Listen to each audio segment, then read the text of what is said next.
Tell me when you're starting. Hi, today we're talking about discipline. When I think of discipline, I think of someone in martial arts, a concert pianist, a prima ballerina, a successful executive, those black blazers at a school with all the apparel on them. Basically, I think of someone successful. I have certain characteristics that if I see, I think is discipline as well. Toned, strength, excellence, control, authority in their field. There's a little bit of respect. They're intelligent. Somehow they seem to have more time. They're just more focused as well. So if I am here and my true potential, my exceptional self, my godly purpose is over there, discipline would be the bridge from here to there. Another way I think of looking at it or thinking about it is if there was a door, discipline would be the key that would unlock that door. So reading in Hebrews, lots of sand. Reading in Hebrews 12, 5 to 13. And have you completely forgotten this word of encouragement that addresses you as a father addresses his son? It says, "My son, do not make light of the Lord's discipline, and do not lose heart when he rebukes you, because the Lord disciplines the one he loves, and he chastens everyone he accepts as his son. Endure hardship as discipline. God is treating you as his child, for what children are not disciplined by their father? If you are not disciplined, and everyone undergoes discipline, then you are not legitimate, not true sons and daughters at all. Moreover, we have all had human fathers who disciplined us, and we respect them for it. How much more should we submit to the Father of spirits and live? They disciplined us for a little while, as they thought best, but God disciplines us for our good, in order that we may share in his holiness. No discipline seems pleasant at the time, but painful. Later on, however, it produces a harvest of righteousness and peace for those who have been trained by it. Therefore, strengthen your feeble arms and weak knees.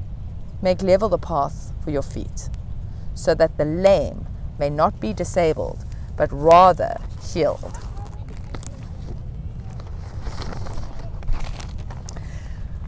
So I think God's saying to us, it's time to stop having weak arms and weak knees, feeble arms and weak knees. It's time to strengthen. It's time to tool up.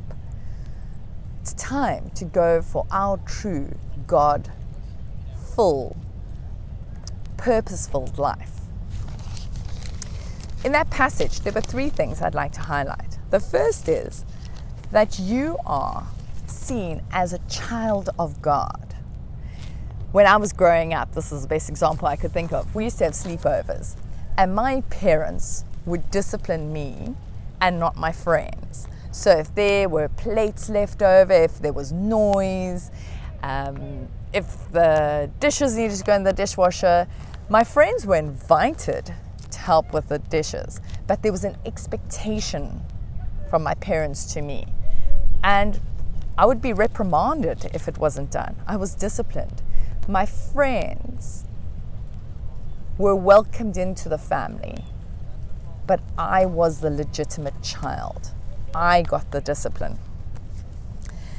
The second thing that's important to point out is that when we are disciplined, if a parent disciplines us or God disciplines us, the concept is that we would learn discipline. So we would learn self-discipline. We would learn to discipline ourselves.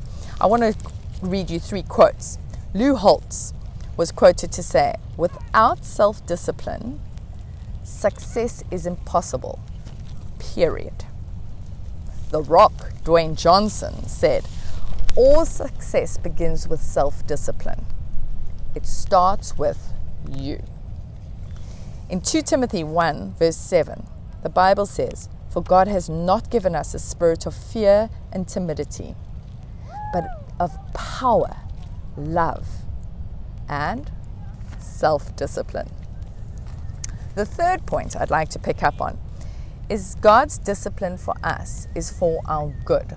The definition of discipline is the practice of training people to obey rules or a code of behavior using punishment to correct disobedience. That is not nice, and that it hurts and is hard. But before we get too wound up, there are three types of discipline. There's preventative, there's supportive, and there's correction. So I think we can all agree, depending on what level in there, in that tier, that you are required or someone is required to discipline you would depend on how hurtful or how much it would hurt. The Bible acknowledges that discipline is hard. Just in this passage, it says, don't make light of it. It's something that we have to submit to. It's something we undergo. It's enduring hardships. The exact words, no discipline seems pleasant at the time. Another point, it says, it is painful. So I have first-hand experience as a parent, as a coach. I've also been parented, coached. We have leaders in a country. We know that authority gets discipline wrong at times. But let's be honest. We don't get it right ourselves in self-discipline either. An area that I'm so aware of that we all need to practice self-discipline is in our thoughts. Experts have worked out that we have between 60 to 80,000 thoughts a day. That is, on average, between 2,500 and 3,300 thoughts an hour. Remarkable, isn't it? Imagine if all those thoughts were good. So the way I see it, we seem to have a choice between two things: the pain of discipline or the pain of regret. Steve Furtick, a songwriter and pastor, has said, the thoughts you keep in the loop determine the direction of your life. And if our life could go to good and to God's will, how much more powerful would that be? Oh, my page is a bit stuck. When we are punished in a hard way, there are 4 emotions that often are evoked: shame, guilt, humiliation, and embarrassment. There's extensive research around these, and 3 of those definitely can help create positive behavior change. There's one that doesn't, and that is shame. Shame is the intensely painful feeling or experience of believing that we are flawed and therefore unworthy of love and belonging. God created you perfectly, and He loves you, and He has adopted you into His family, so He definitely believes you belong. So when we are doing corrective behavior on ourselves, shame should never be something that we provoke in ourselves or in others. In fact, God was so adamant that His children, His sons and daughters, He will not shame, that there are 32 verses in the Bible that say, God says, you shall not be put to shame.